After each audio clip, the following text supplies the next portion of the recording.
কুড়িগ্রামের নাগেশ্বরীতে মাদারগঞ্জ বহুমুখী উচ্চ বিদ্যালয়ের নতুন একাডেমিক ভবনের উদ্বোধন করা হয়েছে। চারতলা বিশিষ্ট শিক্ষা ভবনের নবনির্মিত প্রথম তলার এই ভবনটির শুভ উদ্বোধন করেন ২৫ কুড়িগ্রাম-১ আসনের সংসদ সদস্য আনোয়ারুল ইসলাম। অনুষ্ঠানে প্রধান অতিথির বক্তব্যে সংসদ সদস্য বলেন, আমি কুড়িগ্রাম-১ আসনের মানুষের পাশে থাকতে চাই। পিছিয়ে পড়া এ জনপদের দুঃখ কষ্ট লাঘব করে উন্নয়নের মূলধারায় সবাইকে সম্পৃক্ত করাই আমার মূল লক্ষ্য।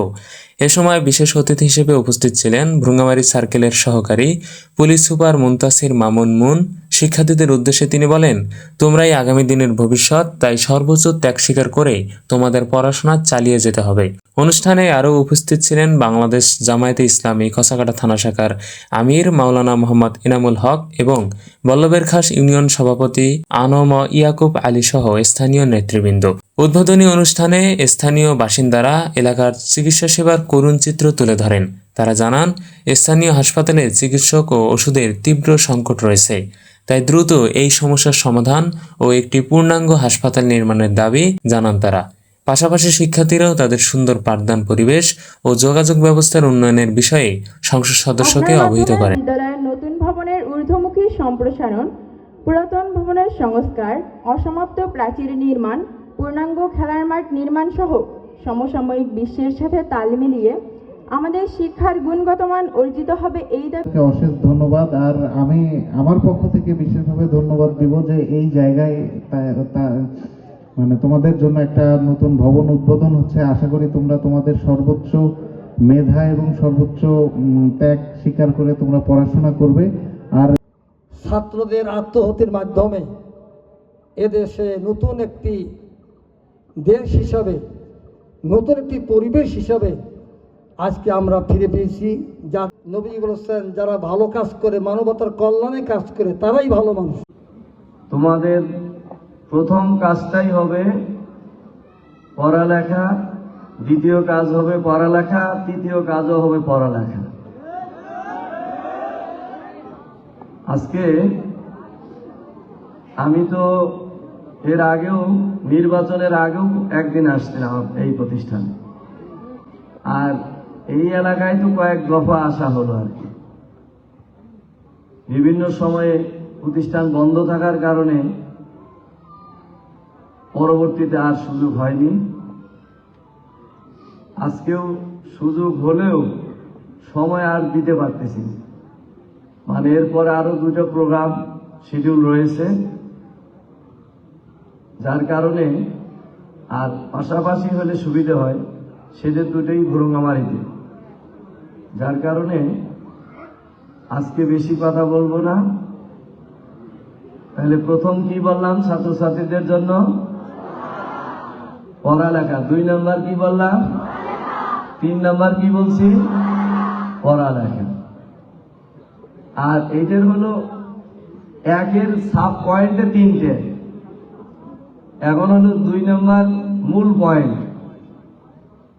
এর আগেও বলেছিলাম, অনেকের খেয়াল আছে কিনে, অনেকের হাতেই আমি দেখতেছি বড় বড় ফোন, অ্যান্ড্রয়েড ফোন আছে না? আসলে এটা আমাদের জন্য আশীর্বাদ, আবার এটা আমাদের জন্য অভিশাপ। তোমরা নিশ্চয়ই পড়ছো কিনে যে বিজ্ঞান আমাদের জন্য আশীর্বাদ না অভিশাপ? এরকম পড়াশোনা করো নাই, আছে না? সেই জন্য আসলে তোমরা যে অবস্থায় আছো, এখনই এই মোবাইলের ব্যবহারটা যদি নিয়ন্ত্রিত না হয়, তাহলে কিন্তু ভবিষ্যৎটা তোমাদের জন্য একটু কষ্টদায়ক হবে, পীড়াদায়ক হবে।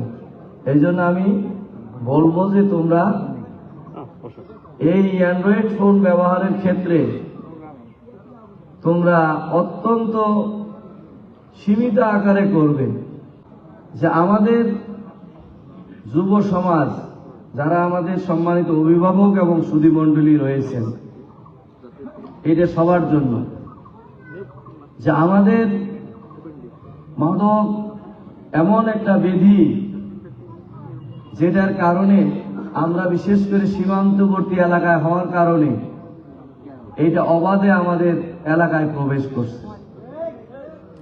এই জন্য এই হাত থেকে যদি আমাদের নতুন প্রজন্মকে আমরা উদ্ধার করতে চাই, বাঁচাতে চাই, তাহলে আমাদের সকলে মিলে, এখানে আমার সাথে আমাদের সার্কেল সাহেব আছেন, ওনাদের দায়িত্ব আছে, শুধু উনি দায়িত্ব পালন করলে হবে না, আমি একজন গার্জিয়ান হিসেবেও আমারও একটা দায়িত্ব আছে। বিদ্যালয়ের প্রধান শিক্ষক মোহাম্মদ আব্দুস সাফি জানান, দূর দূরান্ত থেকে অনেক শিক্ষার্থী আসলেও পর্যাপ্ত কক্ষ না থাকায় পাঠদানের সমস্যা হচ্ছে।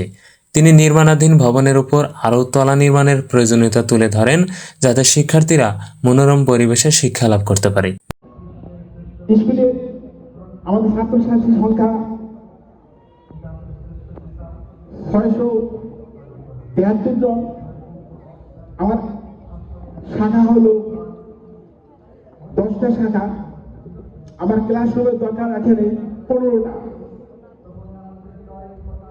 বিভিন্ন কারণে হোক, বর্তমান এই নতুন ভবন হওয়ার পরে আমার ক্লাসরুমের সংখ্যা হলো 10টা। নিরুপায় হয়ে আমরা করেছি কি, ছাত্রীদের জন্য যেটা ছাত্রী কমন রুম, এই ছাত্রী কমন রুমটাকে আমরা ক্লাসরুম হিসেবে তৈরি করেছি। 6, 7, 8 এই 5টা কমন রুম ছিল। এই 5টা কমন রুমে মেয়েদের ক্লাস হয়। শুধু রুমের অভাবে আমরা যে মানে স্বতঃস্ফূর্তভাবে শিক্ষা পাঠদান করবো, এই পর্যাপ্ত রুম না থাকার কারণে আমাদের সমস্যা হয়ে গেছে। তাই আমি মহোদয়কে অনুরোধ করব, আমি জানি আপনার একটা কলমের খোঁচায় এই প্রতিষ্ঠানের যে ভবনটি আজকে উদ্বোধন করলেন আপনি, এই ভবনটি 4তলা ফাউন্ডেশন দেওয়া আছে, এর ঊর্ধ্বমুখী সম্পূর্ণ করা সম্ভব হবে।